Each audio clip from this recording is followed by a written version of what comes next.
तो सीरीज़ के पहले एपिसोड की शुरुआत में हम देखते हैं कि पुलिस अपराधियों को ले जा रही है और इन्हीं में से एक अपराधी आदित्य रॉय कपूर भी हैं, जिसका नाम सीरीज़ में शांतनु सेनगुप्ता उर्फ शान है, जो पुलिस वालों को घायल करके वहां से भाग जाता है। अब हमें कुछ साल पहले ढाका, जो कि बांग्लादेश में है, वहां का सीन दिखाया जाता है। तो हमें दिखाया जाता है कि म्यांमार में रहने वाले रूहानियों पर काफ़ी जुल्म ढाए जा रहे हैं, उनके घर जलाए जा रहे हैं और इन सब में म्यांमार की सेना भी शामिल है। अब इन सब के चलते लोगों को अपना घर छोड़कर बांग्लादेश में शरण लेनी पड़ती है और लाखों लोग बेघर हो जाते हैं। इसी के चलते बांग्लादेश की काफ़ी जनसंख्या सड़कों पर उतर आई है ताकि म्यांमार में लोगों के साथ होते हुए अन्याय का विरोध कर सके। और इसी विरोध के कारण बांग्लादेश की राजधानी ढाका में भी तनाव पैदा हो जाता है। अब हमें राजधानी की सड़कों का नज़ारा दिखाया जाता है। लाखों लोग विरोध के कारण सड़कों पर उतर आए हैं, जिस कारण सड़कें पूरी तरह लोगों से भर गई है। और इन्हीं लोगों की भीड़ के बीच में से निकलते हुए शान अपने काम पर जा रहा है। अब शान पुलिस को आईडी कार्ड दिखाते हुए होटल में एंटर करते हैं जहां वो काम करते थे। अब शान होटल में पहुंचकर रजिस्टर पर नाम एंटर करते हैं और बढ़िया से सूट पैंट पहनकर अपने काम के लिए तैयार हो जाते हैं। शान ढाका के एक होटल में नाइट मैनेजर का काम करते थे। अब वो अपनी ड्यूटी के शुरू होते ही मेहनत और लगन से काम में जुट जाते हैं। अब वो सबसे पहले अपने गेस्ट को अटेंड करते हुए उन्हें शांत करते हैं, जो यहाँ से जाने के लिए फ़्लाइट चाहता था, पर स्थिति के खराब होने के कारण सभी फ़्लाइट्स को स्थगित कर दिया जाता है। अब वो इसी तरह दूसरे लोगों को भी शांत करते हैं। इसी बीच एक औरत अपने बच्चे के साथ वहाँ आती है, जो वेटर को बता रही थी कि उसके पति की इंडियन हाई कमीशन में मीटिंग थी, पर उनका कॉल नहीं लग रहा।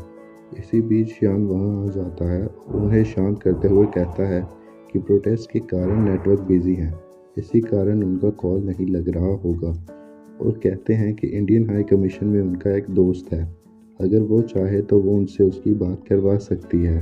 और शान को ये कहते हुए एक लड़की सुन लेती है। इस लड़की का नाम सफीना है, जो मात्र 14 वर्ष की है। अब ये फूड काउंटर से इमरती मांगती है, इस पर इसकी अम्मी इसे डांटने लगती है। अब ये सब देखकर शान वहां आ जाता है और पूछता है अगर वो उनकी कुछ मदद कर सकता है तो, पर उसकी अम्मी सफीना को लेकर अपने रूम में चली जाती है। अब हमें शान रिसेप्शन डेस्क पे दिखाया जाता है और उसी वक्त सफीना वहां आ जाती है और शान से पूछती है कि क्या वो इंडिया से है। इस पर शान हाँ में जवाब देता है। अब शान उन्हें पूछते हैं कि वो उनकी क्या मदद कर सकता है। अब सफीना पूछती है कि अगर किसी को यहाँ से इंडिया जाना हो तो क्या शान मदद कर सकते हैं।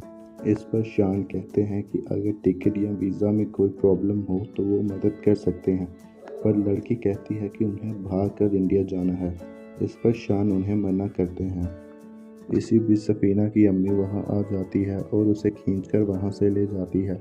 अब हमें बताया जाता है कि सफीना फ्रेडी रहमान की बीवी है और ये भी बताया जाता है कि फ्रेडी रहमान के पास इस होटल के यहाँ शान काम करते हैं वहाँ के 52% शेयर होल्डिंग है, यानी फ्रेडी रहमान इस होटल का मालिक है।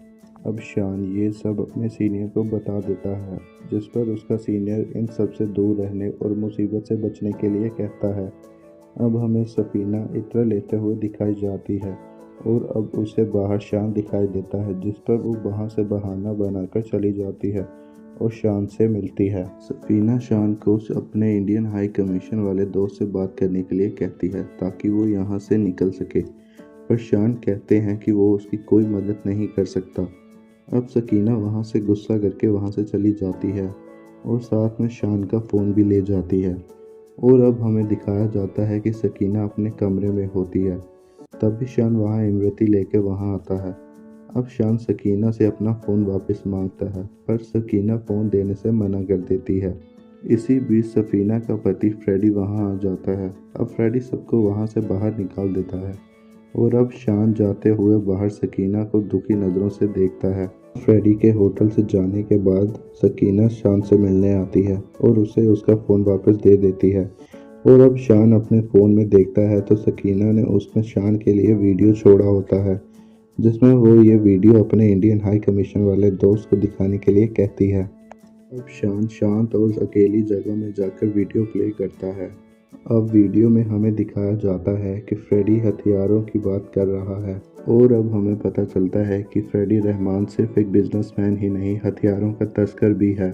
और फ्रेडी रहमान इन हथियारों को रुंगटा कॉर्प को बेच रहा था, जिस कंपनी का मालिक अनिल कपूर है, जिन्होंने इस सीरीज में शैलेंद्र रुंगटा और शैली का किरदार निभाया है।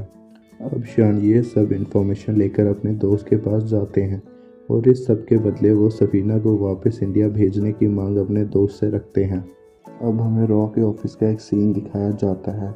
हमें एक रॉ ऑफिसर से परिचित कराया जाता है जिसका नाम लिपिका है, जो 4 सालों से शैलेंद्र रुंगटा और शैली का सच बाहर निकालने की कोशिश कर रही है। अब इस फुटेज को लेकर वो अपने कलीग को सीनियर से बात करने के लिए कहती है ताकि वो शैलेंद्र और शैली को गिरफ्तार कर सके, पर उसका सीनियर फुटेज वेरिफिकेशन की बात करते हुए उन्हें मना कर देता है। अब वो अपने जूनियर से फुटेज वेरिफिकेशन की रिपोर्ट जल्द से जल्द तैयार करने के लिए बोलती है। यहीं हम देखते हैं कि कोई उनका पीछा ब्लैक एम्बेसडर में कर रहा है और वहीं फ्रेडी रहमान को भी वीडियो लीक होने का पता चल जाता है और उसे सफीना पर ही शक होता है। अब फ्रेडी रहमान सफीना की अम्मी पर गुस्सा उतारते हुए पूछता है कि सफीना कहाँ है। अब वो सफीना के रूम में लिफ्ट से जा ही रहा होता है। वहीं शान सफीना को फ़ोन करके सब बता देता है और उसे कमरे से भाग जाने के लिए कहता है। शान सफीना को वहां से निकालते हुए उसे किसी जगह इंतज़ार करने के लिए बोलता है। वहीं दूसरी तरफ फ्रेडी पूरे होटल में सफीना की तलाश शुरू कर देता है और इसी बीच शान से भी पूछता है, जिस पर शान सकीना के यहीं कहीं होने की बात करता है। फ्रेडी गुस्से में शान का कॉलर पकड़ लेता है और अब शान को भी गुस्सा आ जाता है, जिस पर वो भी फ्रेडी का कॉलर पकड़ लेता है और अब शान का सीनियर वहां आकर दोनों को छुड़ाता है और शान को वहां से जाने के लिए कहता है। अब शान अपने दोस्त के घर के बाहर जाकर जोर जोर से हॉर्न बजाता है ताकि उसका दोस्त बाहर आए और वो उससे बात कर सके। उसका दोस्त बाहर आता है और शान उससे पूछता है कि उसने इन्फॉर्मेशन किसको दी, जिस पे वो रॉ के बारे में बताता है और उसकी बात लिपिका से करवाता है।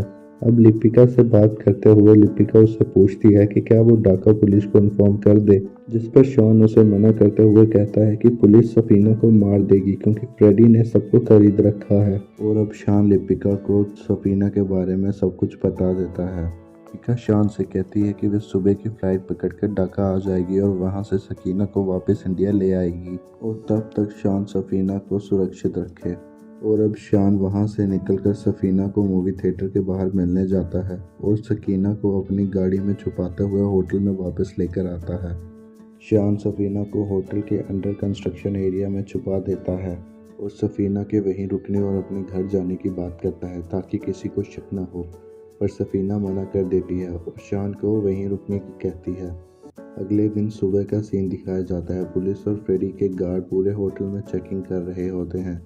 इसी बीच शान का सीनियर उसे कॉल करके पूछता है कि वो कहाँ है, जिस पर शान बहाना बना देता है और अब सकीना के खाने के लिए कुछ लेने चला जाता है। वहीं वो लिपिका को कॉल करके पूछता है कि वो कब तक पहुंचेगी। वहीं लिपिका इस वक्त दिल्ली एयरपोर्ट पर है और शान को बताती है कि वो दोपहर तक वहां पहुंच जाएगी। और अब शान आगे बोलते हुए बताता है कि उसने सफीना को अंडर कंस्ट्रक्शन विंग में छुपा रखा है। इसी बीच लिपिका को पता चल जाता है कि उसका फ़ोन किसी ने टैप कर रखा है और उस पर कोई नज़र रख रहा है। अब इस बात का अंदाज़ा होते ही वो शान को सफीना को वहां से निकालने के लिए कहती है और कहीं और छुपाने के लिए कहती है। अब शान वहां से भागते हुए सफीना को बचाने जाता है, पर उसके वहां पहुंचने से पहले ही सफीना को ऊपर से धक्का मारकर फेंक दिया जाता है और सफीना मारी जाती है और शान कुछ भी नहीं कर पाता। अब पुलिस भी वहां आ जाती है और मैनेजर को डरा धमकाकर गलत स्टेटमेंट पर साइन करवा लेती है और सफीना की मौत को एक सुसाइड बता दिया जाता है। हमें 2 साल बाद का सीन दिखाया जाता है और हम शान को शिमला में देखते हैं, जो वहां के एक होटल में नाइट मैनेजर का काम संभाल रहा है। अब वो अपने काम पर जाता है, जहां उसे अपने कलीग से पता चलता है कि शैलेंद्र उर्फ शैली अब उनका गेस्ट बनकर उनके होटल में आने वाला है। और अब शान का कलीग उसे एक पैकेज पकड़ाते हुए पैकेज शैलेंद्र को देने के लिए कहता है।